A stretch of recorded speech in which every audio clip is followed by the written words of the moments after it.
Aygon ang Ginoo mga kaigsuonan, hining matahong nga adlaw niya nausab ang inyong igsuon, Pastor Dilian, magapaday na usab sa pagdasig pinagi sa pulong sa Ginoo.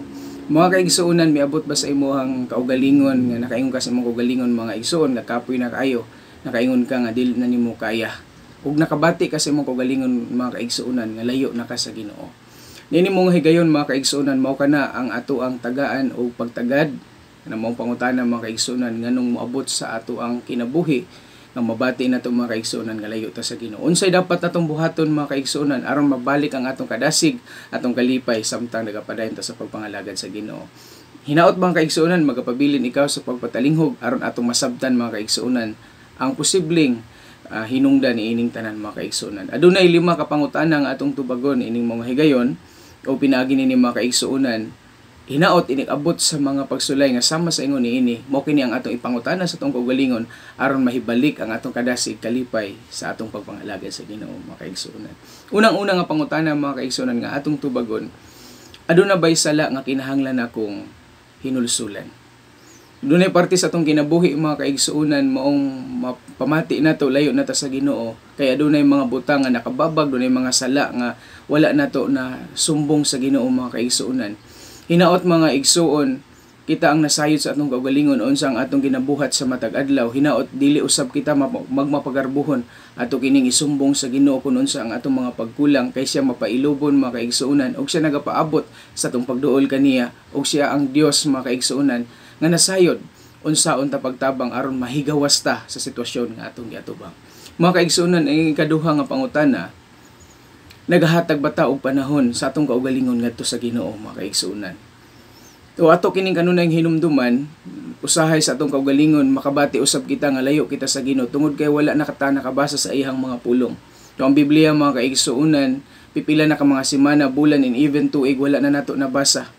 Ato na lang mahinumduman mga kaigsuonan og na ay magpahinumdum nato sa pulong sa Ginoo just like Sunday or any other day mga kaigsuonan. Hinaot unta tagaan nato kini og panahon kay pinaagi nini mga kaigsuonan mahimong mapahinumduman ta sa pagkamaayos sa Ginoo sa matag usa nato ka kinabuhi. Usa ka example nga nindot kaayo ani mga igsuon sa kinabuhi ni King David sa Psalm chapter 32 3 sa 5 mga kaigsuonan. Nabati niya ang adunay kabug-aton sa sulod niya mga kaigsuonan sa panahon nga gisumbong kini niya sa Ginoo.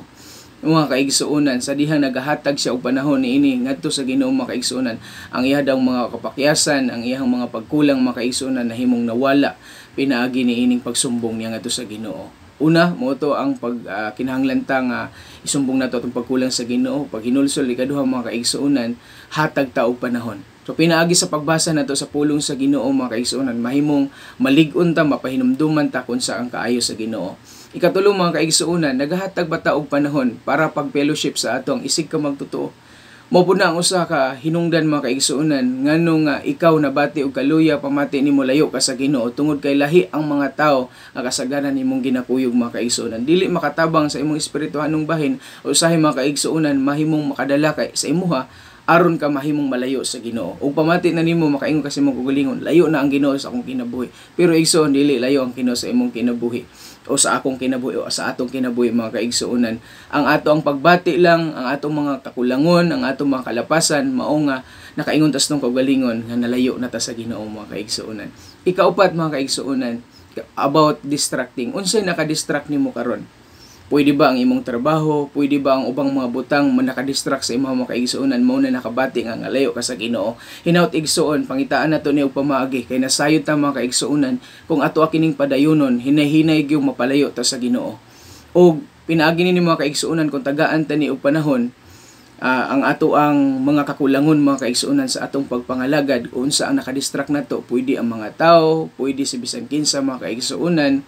Hinaot mga igsuon, duulon na to ang Ginoo kay tabangan ta niya, tagaan ta niya og pamaagi aron ta mahimong makagawas gikan niining tanan mga kaigsuonan. Ang katapusan nga pangutana mga kaigsuonan, ato bang ginaampingan ang atong kaugalingon?